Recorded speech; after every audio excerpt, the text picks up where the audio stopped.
What is going on, everybody? Aaron Smith here with Forward Gettysburg. Thank you all so much for joining me. Please remember to like and subscribe to the channel. Smash that notification bell so that you know when I'm uploading new videos. Thank you guys so much for all the support on the channel lately. Things have been really going well. A lot of shorts have been doing really well. Subscriber numbers are up, so thank you guys so much. As long as you keep watching, I'm going to keep making great Gettysburg content. What I have for you today is going to be something that is just a little bit different, a little bit more on the fun side. I'm not on the battlefield. I'm at the Forward Gettysburg headquarters.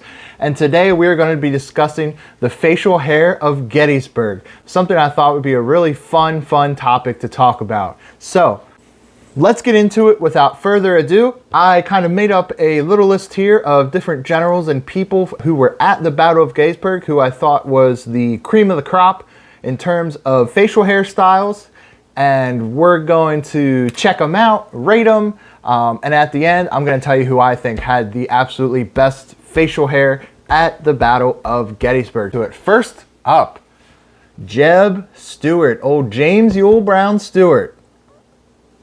What can you say about Jeb Stewart? He was the epitome of the dashing cavalryman. He was a ladies' man, handsome guy, you know, the whole 9 yards, the total package, as they might say. And the bow tie on the top of that package has to be that beard and mustache. That is such an incredible combination he has going on. He's got, you know, the overflowing over the top lip mustache. He's got the beard that's going down, you know, almost to the center of his chest. I can just imagine him riding into battle, directing his troops, beard flowing in the wind. I like that a lot. I think that's pretty cool. Jeb Stewart, I'm going to give you 9 horses out of 10. Next one up on my list is going to be Adelbert Ames. Adelbert Ames, he was originally the colonel of the 20th Maine. He will get promoted to a brigade command to make the way for Joshua Lawrence Chamberlain, who is going to show up later on in this list, to take command of the 20th Maine. Ames is going to command a brigade at Gettysburg. He's going to have the unfortunate position of being out there on Barlow's Knoll, kind of north and east to the town there, right near the modern-day Wise Markets there on the old Harrisburg Road. He's going to be attacked by Early's division, and he's going to get driven through town back to Cemetery Hill. The evening of July 2nd, his troops are going to take positions at the base of East Cemetery Hill and face another terrible assault by the Confederates, which they will eventually repel, but not without great loss. Look at that mustache. That is an incredible mustache. It just, not only does it cover the top lip, but I mean, it's going over the bottom lip, it's going onto the chin, you know, to the corners of the chin there. Excellent mustache, Adelbert. You know, the Van Dyke, he's got a little thing going on there. I can respect that. But, you know, the mustache here is the real winner of the facial hair style he has going on. So, Adelbert Ames, I'm going to give you 8 Cemetery Hills out of 10. Next up on my list is Alpheus Williams. And Alpheus Williams, he was a division commander with the 12th Corps. Originally, they're going to take up positions there on Culp's Hill.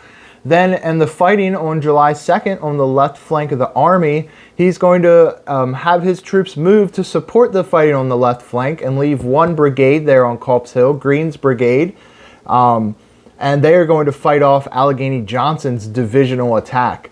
But either way, Alpheus Williams, wow, he has a lot going on. He has a lot going on there. I like how the mustache attaches to the sideburns, and he's got this wizardy warlock thing going on. The beard, you know, it's respectable. I would say that's about an average beard, but really, you know, the mustache and the warlock sideburns really makes it for him. And with his intense eyes, he really pulls it off. I can only imagine seeing this guy on the battlefield. That was probably something else. But I like it a lot. He could probably even compete in the world facial hair competition in the modern day.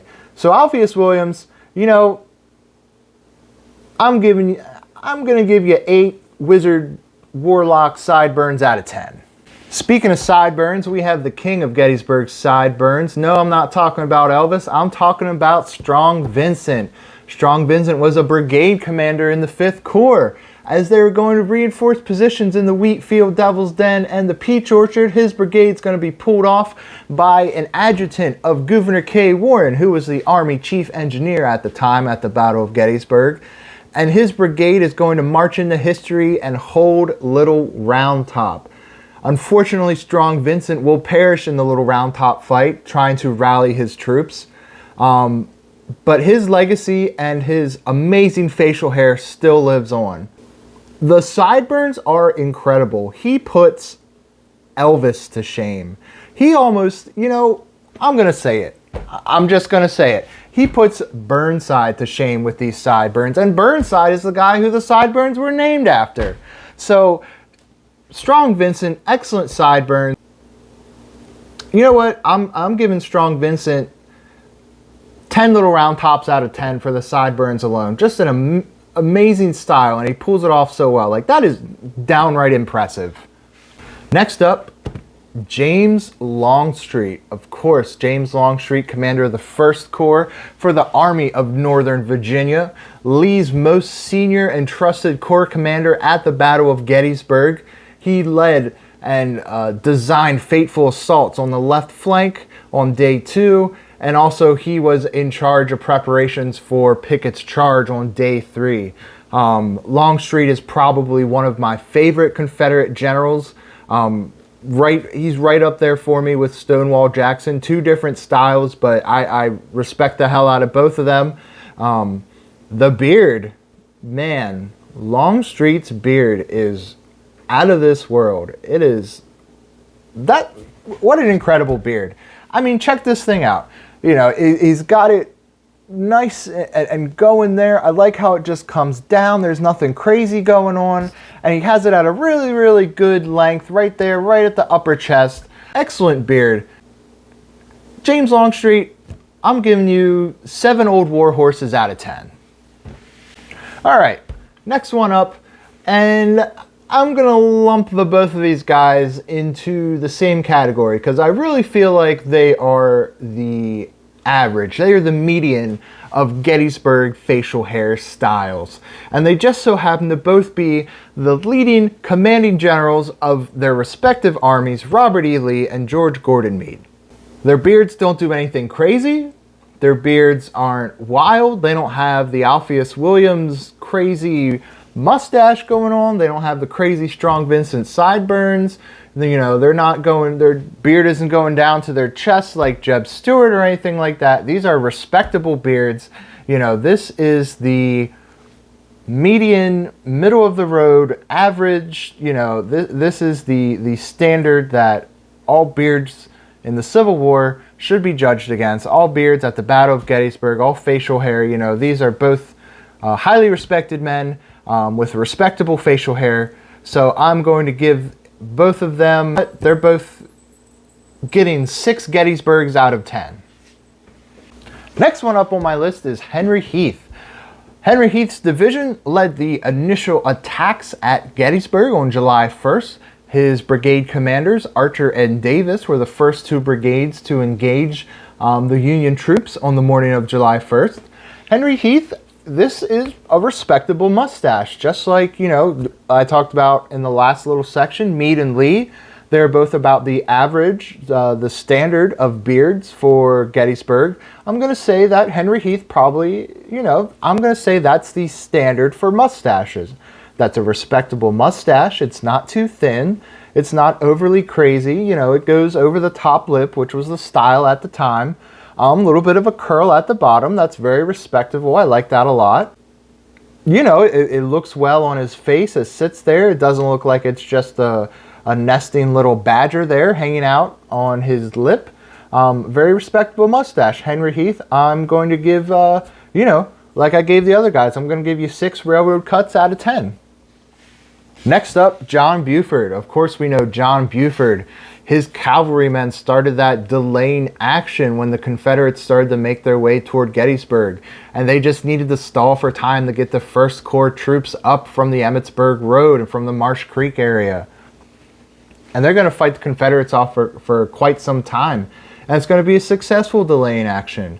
In terms of mustaches, it's respectable. Nothing crazy is going on here. It goes off to the point. It's not curled off. It's, you know, he has it right, again, like the style at the time. It ends right at his upper lip. You know, nothing wild going on here. You know, he's got a chat of a chin, though. Like, my gosh, that's a pretty respectable chin he's got going on. You know, I don't blame him for not wearing a beard. You know, if I had a chin like that, my God, I'd be rocking that thing all over town. It's just not the case, unfortunately. But, you know, respectable mustache. So I'm going to give John Buford, I'm going to give him 5 delaying actions out of 10. Next up, I have Winfield Scott Hancock. Of course, Winfield Scott Hancock, the savior of Gettysburg. He rushed all over the field on day 2 to fill in holes in the line that were left thanks to General Dan Sickles' move from his original position forward to the peach orchard. Winfield Scott Hancock, again, he has a very respectable Van Dyke going on. I think just like I said, Robert E. Lee and George Meade were the standard for beards. And just like I said, Henry Heath is the standard for mustaches. I'm going to say that Winfield Scott Hancock is the standard for Van Dykes. There's nothing crazy going on, but it's also enough there that, you know, it's respectable. You could tell he's been working on this thing for quite a while. You know, he's a little patchy in the chin section, but I can't complain. It's there. It has some length, you know. So very respectable, very respectable. So I'm gonna give Winfield Scott Hancock, I'm gonna give him 6 First Minnesotas out of 10. Next up, I have Divisional Commander John Bell Hood. John Bell Hood's troops are going to lead the assault on the Union left flank on July 2nd. He's going to be wounded at the Battle of Gettysburg. Later on in the war, he's going to take command of an Army Corps down in Georgia and Atlanta and do some fighting there with Sherman. However, his beard is phenomenal. This is probably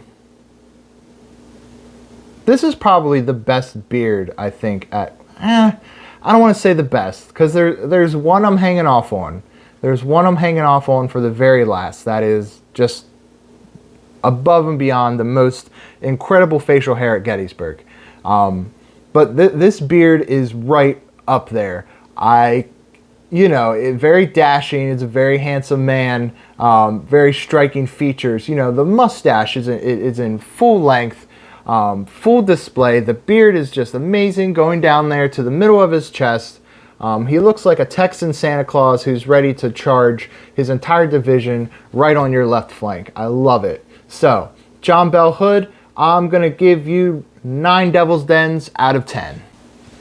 Next up, we have probably the most famous figure of the Battle of Gettysburg outside of Robert E. Lee himself, and that is Joshua Lawrence Chamberlain. Joshua Lawrence Chamberlain was the colonel of the 20th Maine. On the second day, the brigade that the 20th Maine is in, they're going to be diverted to Little Round Top to fend off the Confederate attackers, which were assaulting that hill.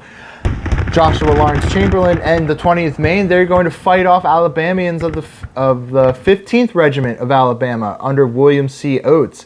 They're going to engage in a lengthy fight that will eventually end with a bayonet charge by the Mainers and a retreat by the Alabamians. Joshua Lawrence Chamberlain, he has been the subject of untold books, movies, history specials, all kinds of things. He was played by Jeff Daniels in the movie Gettysburg, who did an excellent portrayal of him. Despite a lot of the photographs that we have of Joshua Lawrence Chamberlain, a lot of historians speculate that he would have sported a beard at Gettysburg. We're going to go off the photographic evidence that we have in front of us for our purposes here. And I'm going to say with a fair amount of confidence that this is the best mustache at the Battle of Gettysburg. This thing is incredible. This is, you know, the epitome of a Civil War mustache. You know, this is the best of the best, cream of the crop. You know, his mustache is so long that not only is it going over the top lip, it's going over the bottom lip, it's almost going over his chin. This thing has a life of its own. It's amazing, incredible mustache. any man who is interested in 19th century hairstyling, that kind of vintage classic thing, like this is the idol you should look up to for any of your mustache grooming ideas or influences. Joshua Lawrence Chamberlain, I'm going to give you 10 bayonet charges out of 10 for your mustache. And last but not least, drum roll please, the best facial hair at the Battle of Gettysburg belongs to Brigadier General George Sears Greene. That's right, George Sears Greene. Not only was he the oldest man fighting at the Battle of Gettysburg, well, commanding at the Battle of Gettysburg, I should state, at 62 years old, he held off an entire Confederate division with one single brigade on Culp's Hill there on the afternoon and evening of July 2nd. His 1,400 men were outnumbered nearly 4-1 by Allegheny Johnson's Confederate division, and still they fought him off. George Sears Greene, if you guys couldn't tell, if you've seen the Culp's Hill episode, I think incredibly highly of this man. I think he was one of the most intelligent commanders on the field. They dug trenches. His defense in depth and the way he would transfer out tired regiments or regiments running low on ammunition and bring in fresh ones, let the other ones rest and regroup and resupply, and then bring them in. And it just kept up this continuous line of fire. The Confederates had no chance. George Sears Greene has an amazing facial hair going on. He's got his hair slicked off to the side. He's got a mustache. You can tell he's probably been growing his entire life. He probably came out of the womb with the beginnings of that mustache. That beard, it comes down to a nice sharp point right at his neck. You know, the mustache goes off and it's thick. He looks like he could probably just stare at the Confederates and stop them dead in their tracks. And if that wouldn't work, he looks like he could probably cast some type of a spell and just halt them right where they stand. Incredible, incredible facial hair. George Sears Greene, best facial hair at Gettysburg, hands down. Argue about it in the comments, but I'm telling you, you're going to be wrong. I